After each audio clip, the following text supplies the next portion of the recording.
میرے پیارے مسلمان بھائیوں، آج میں آپ کو ایک اللہ کے ولی کا ایسا ایمان افروز واقعہ سنانا چاہتا ہوں۔ جب آپ اس اللہ کے ولی کا نام سنو گے تو یقین جانے آپ دل سے گواہی دو گے کہ وہ واقعی اللہ تعالیٰ کے سچے ولی تھے۔ اللہ کے ولی اپنے کردار اور اعمال سے پہچانے جاتے ہیں۔ اللہ کے ولی خود نہیں کہتے کہ ہم اللہ کے ولی ہیں، بلکہ ان کے عمل کو دیکھ کر لوگ خود ان کو اللہ کا ولی کہنا شروع کر دیتے ہیں۔ وہ اللہ کے ولی ایسے لوگ تھے جنہوں نے اپنی پوری زندگی نبی صلی اللہ علیہ وسلم کی حدیث پڑھتے پڑھاتے اور سنت کی حفاظت کرتے کرتے ختم کر دی تھی۔ آج کل کے ولیوں کی بات نہیں کر رہا، یہ تو اپنے جسموں کی حفاظت نہیں کر سکتے، میرے پاک پیغمبر کی سنت کی حفاظت کیا کریں گے؟ میرے پاک پیغمبر کی حدیث کی حفاظت کیا کریں گے؟ جن لوگوں نے نبی صلی اللہ علیہ وسلم کی حدیث کی حفاظت کرنے کا حق ادا کر دیا تھا، ان میں سے ایک امام ترمذی ہیں۔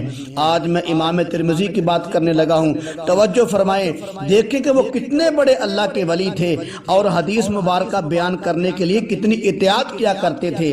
حضرت امام ترمذی رحمت اللہ علیہ کو نبی کریم صلی اللہ علیہ وسلم کی کئی لاکھ حدیثیں زبانی یاد تھیں۔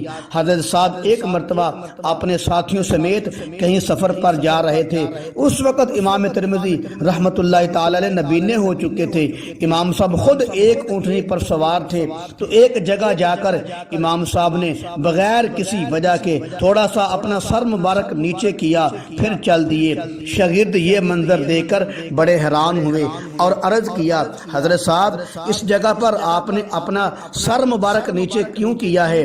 یہ سن کر امام ترمذی رحمت اللہ علیہ نے فرمایا، یہاں ایک بہت بڑا درخت ہے جس کی شاخیں کافی حد تک نیچے لٹکی ہوئی ہیں، میں نے اس شاخوں سے اپنا سر بچانے کے لیے نیچا کیا ہے۔ شاگرد یہ بات سن کر بہت حیران ہوئے، پھر عرض کیا، حضرت صاحب اس جگہ درخت تو کیا دور دور تک درخت کا کوئی نام و نشان نظر نہیں آتا۔ شاگردوں کی یہ بات سن کر امام صاحب نے فرمایا، تم کیا خیال کرتے ہو کہ میرا حافظہ کمزور ہو گیا ہے؟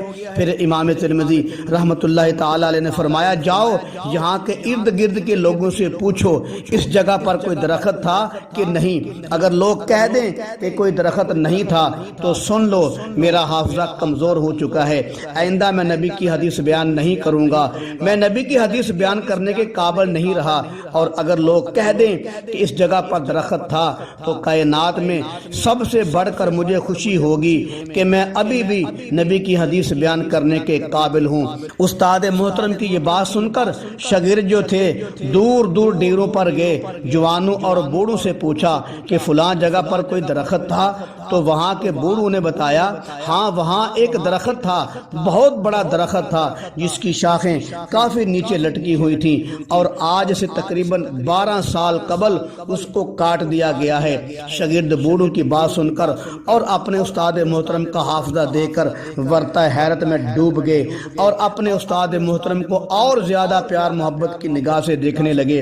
اور امام ترمذی رحمت اللہ تعالی علیہ کو جب شاگردوں نے بتایا کہ یہاں کے بوڑھوں نے کہا ہے کہ واقعی یہاں ایک درخت تھا، تو آج سے 12 سال قبل اس کو کاٹ دیا گیا ہے، تو امام صاحب نے اللہ کا شکریہ ادا کیا۔ یہ ہے لوگ اللہ کے سچے ولی، جن لوگوں نے نبی کریم صلی اللہ علیہ وسلم کی حدیث مبارک کی حفاظت کرنے کا حق ادا کر دیا تھا۔